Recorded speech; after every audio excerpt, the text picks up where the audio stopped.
जय श्री राम, हर हर महादेव, जय हिंदू राष्ट्र।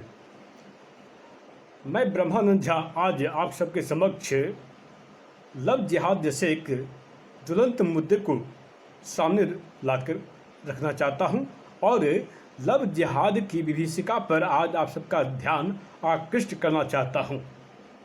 और लव जिहाद एक बहुत बड़ी समस्या है जिससे कि हमें पार पाना होगा और इसको पार पाने के लिए नितांत अनिवार्य है कि जितने भी माता पिता हैं अपने बच्चों को शिक्षा के साथ संस्कार भी दें।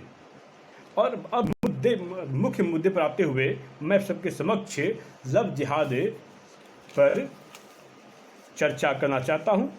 लव जिहाद वर्तमान परिप्रेक्ष्य में एक बहुत बड़ा मुद्दा है जिसे हम दरकिनार नहीं कर सकते हैं, हम इसे नज़रअंदाज नहीं कर सकते।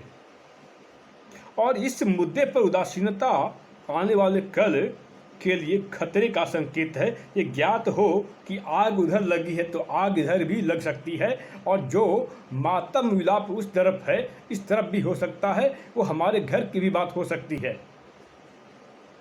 आज जो विलाप मातम उनके घरों में है हमारे घर में भी हो सकती है। एक समाज सशक्त सुदृढ़ तभी हो सकता है जब वो समाज जागृत हो, जागने वाला हो, सुप्त नहीं हो। अगर जागरूक हो, गंभीर हो तो ही एक समाज अपने आदर्श स्थिति में हो सकता है।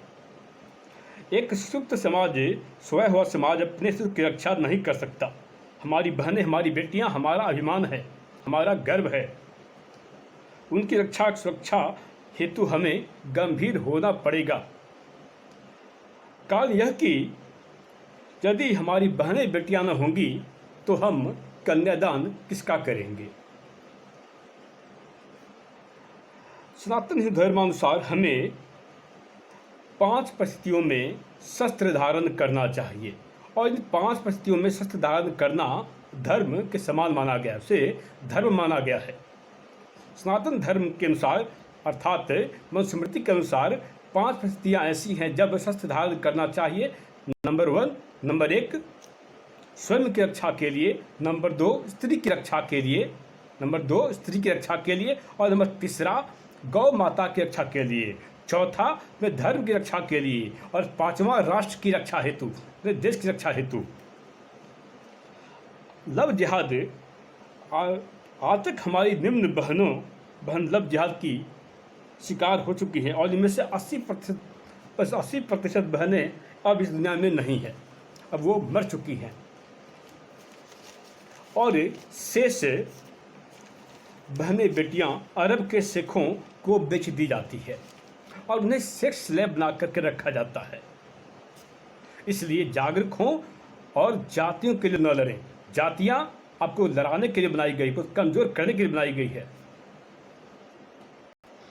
आज आप सबको ये बता दूं कि धर्म मजहब में अंतर है। धर्म सिर्फ एक ही है, सत्य सनातन हिंदू धर्म। धर्म मजहब में अंतर यह है कि धर्म कहता है कि यत्र नार्यस्तु पूजन्ते रमन्ते तत्र देवता, अर्थात जहाँ नारी की पूजा होती है वहाँ देवता का वास होता है, जबकि मजहब पंथ इसे आदान प्रदान की चीज़ मानते हैं, खरीद फरोख्त की चीज़ मानते हैं, खरीदते हैं और बेचते हैं। इसे जो भी कहा जाना चाहिए कहा जाता है इस्लाम मजहब में कि इसे हमने अपने बहनों बेटियों को 35 टुकड़ों में कटने के लिए, 50 टुकड़ों में कटने के लिए नहीं पाला पोसा है। लव जिहाद से अपनी बहनों बेटियों को बचाने के लिए सबसे बड़ा रामबाण समाधान है हमारी अपनी बहनों बेटियों को शिक्षा के साथ संस्कार भी देना पड़ेगा। उन्हें यह बताना पड़ेगा कि धर्म मजहब में क्या अंतर है। अगर यदि पता होगा कि धर्म मजहब में क्या अंतर है तब हमारी बहनें बेटियां लव जिहाद के शिकार नहीं हो पाएंगी। और हमारे धर्म में तो यह कहा जाता है कि यत्र नार्यस्तु पूजन्ते रमन्ते तत्र देवता, लेकिन इस इस्लाम मजहब वाले से माली गनीमत कहते हैं, और माली गनीमत के कारण ही अरब में इस्लाम ने पैर पसारा था। अरब में पहले भी सनातन धर्म का डंका बजा करता था। इसको लेकर के मैंने पहले ही पिछले वीडियो में यह बता चुका हूँ। और लव जिहाद की निम्न हमारी बहनें बेटियां आज तक शिकार हुई है, और इसको मैं साक्ष्यों के अनुसार रख रहा हूँ, और इस साक्ष्यों को आप इसका मिलान कर सकते हैं, इसका सत्यापन कर सकते हैं। जैसे मानसी शर्मा, प्रिया सोनी, खुशी परिहार, हिना तलरेजा, ट्विंकल शर्मा, मधु चिंकी मधु चिंकी, रिया गौतम, प्रीति माथुर, महकान, प्रियंका रेड्डी, चैनिका, निविशा, प्राची, नेहा वर्मा, टीना राजावत, श्रद्धा, अंकिता, निकिता तोमर, नील कुसुम, मानसी दीक्षित, अपूर्वा शेट्टी, एकता देसवाल, राधिका पहाड़न, उमा, नीतू, अंजलि, शिवानी, दीक्षा मिश्रा, बबली, नैना, अंतिमा, वर्षा, तनिष्का, काजल, हर्षिता शर्मा, जिशा कुमारी, कशिश जायसवाल, मोनिका, प्रिया चंचल। क्या आपको लगता है कि आपकी अपनी बहनें बेटियां इसमें नहीं होंगी? आपकी अपनी बहनें बेटियां भी इसमें हो सकती है। अतः आपसे निवेदन है कि आप ये ना सोचें कि उनकी बहन थी, उसकी बेटी थी। आपकी बहन बेटी भी हो सकती है। इसलिए गंभीर हो, निष्ठुर ना हो। आपके पास सिर्फ 1% लव जिहाद के केस आपको देखने को मिल रहे हैं। इसके तह में जाने पर इसका 100% यानी 20 लाख लड़कियां आज तक में लव जिहाद के शिकार हो चुकी हैं, और लव जिहाद के कारण ये लापता हो चुकी हैं, और काल के गाल में समा चुकी हैं। अब वो जिंदा नहीं हैं। कल आपकी अपनी बहनी बेटियां भी जिंदा नहीं हो सकती है, इसके अंदर इस चपेट में आ सकती है।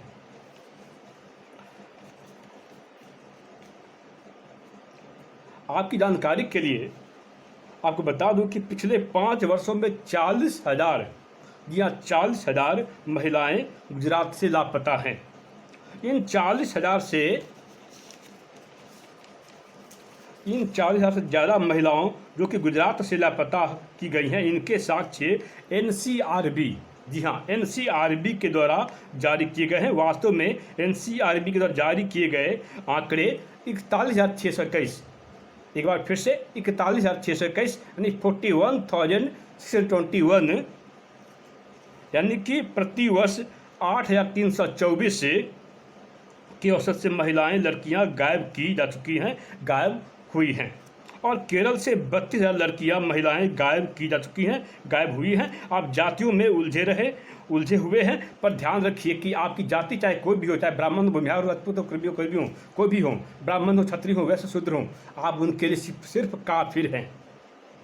आप उनके लिए सिर्फ काफिर हैं। अतः आपसे कभी निवेदन है कि अपने जातियों का अहंकार न करके अपने गर्व इस बात का करें कि आप सनातनी हिंदू हैं। कुछ लोगों ने मुझे यह कहा कि हिंदू शब्द की व्याख्या किसमें? हिंदू शब्द की व्याख्या पारिजात हरदम नामक ग्रंथ में है। लेकिन ये इस बात की मैं पूछना चाहता हूँ कि हिंदू धर्म पर जो प्रमाण जो मांगते हैं, कभी इस्लाम से प्रमाण क्यों नहीं मांगते? यही प्रमाण क्यों मांगते हैं? इसको लेकर के मैं जल्दी इन सब की बैंड बजाने वाला हूँ। आप जाति की लड़ते, जाति के पे झगड़ते हैं। जिस इस्लाम मजहब को आप एक धर्म समझते हैं, क्या कोई धर्म वो क्या धर्म हो सकता है जो आपकी बहनों बेटियों की कीमत रेट तय करते हों? ये तय करते हैं कि ब्राह्मण की बहनों को महिलाओं को फंसाओ और लव जिहाद में फंसाओ और 5 लाख रुपए पाओ। जी हाँ, ब्राह्मणों की बहनों बेटियों महिलाओं को फंसाओ और 5 लाख रुपए पाओ। ठीक इसी प्रकार राजपूत की बहनों बेटियों को महिलाओं को लव जिहाद में फंसाओ और 4 लाख रुपए पाओ।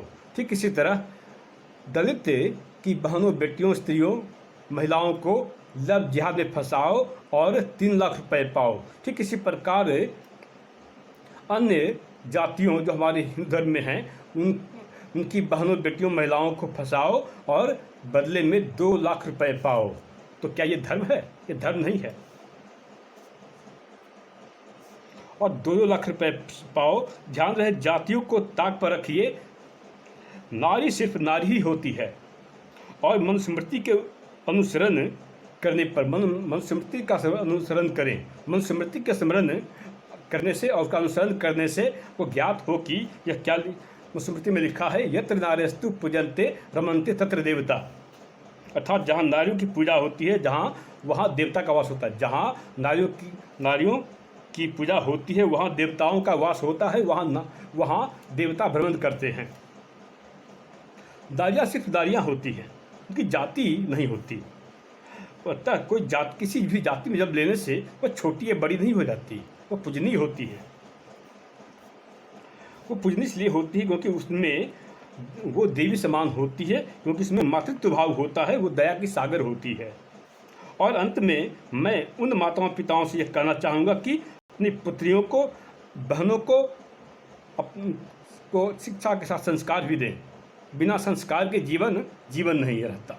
जीवन तो तभी सार्थक होता है, जीवन सार्थक तभी होता है जब शिक्षा के साथ संस्कार भी हो। और लब जिहाद से बचने का, लब जिहाद की विभीषिका से बचने का एकमात्र उपाय है कि उन्हें आप अच्छे संस्कारों में पल्लवित पोषित करें। आपसे अच्छे संस्कारों में पल्लवित पोषित करेंगे तो लब जिहाद की शिकार नहीं होंगी और आपको अपने बहनों बेटियों के लिए रोना नहीं पड़ेगा। तब तक के लिए जय श्री राम, हर हर महादेव, जय हिंदू राष्ट्र।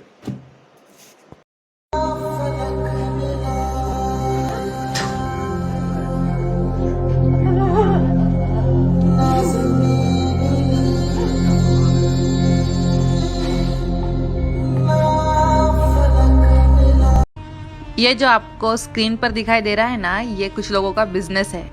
हिंदू लड़कियों को बेचना मतलब लव जिहाद में फंसाकर शादी करना। ब्राह्मण लड़कियों को 5 लाख, क्षत्रिय लड़कियों को 4 लाख, दलित लड़कियों को 3 लाख और अन्य लड़कियों को 2-2 लाख ऐसे पैसे मिलते हैं। और इनका business the Kerala story film की वजह से बंद होने वाला है। तो कृपया अपने बच्चियों को इस लव जिहाद के ट्रैप से सावधान रखिए। जय श्री राम। मेरी बेटियों से एक मैं प्रार्थना करूंगा, आजकल के मोबाइल के चक्कर में पड़ के ये इंटरनेट वाला हस्बैंड मत ढूंढना, नहीं तो ऐसी बैंड बजाएगा कि आप जीव नहीं पाओगे। क्योंकि एकदम खुले शब्दों में कह रहा हूं, इंटरनेट पर लाखों की संख्या में मुस्लिम लड़के हिंदू नाम से अपनी आईडी बना करके और हिंदू बहन बेटियों को फंसाते। अभी 32,000 का आंकड़ा तो केरल से आया था और कल रात को हम न्यूज देख रहे थे 40,000 का आंकड़ा गुजरात से और प्रकट हुआ है। रात की न्यूज में गुजरात की 40,000 बेटियां 5 साल में गायब हुई है, उनका कोई अता पता ही नहीं है। और ये आंकड़ा किसी न्यूज चैनल का नहीं है, राष्ट्रीय क्राइम ब्यूरो ब्रांच का है। भारत सरकार गवर्नमेंट की एक संस्था कह रही है कि 5 वर्षों में 40,000 लड़कियां गुजरात से गायब हुई है।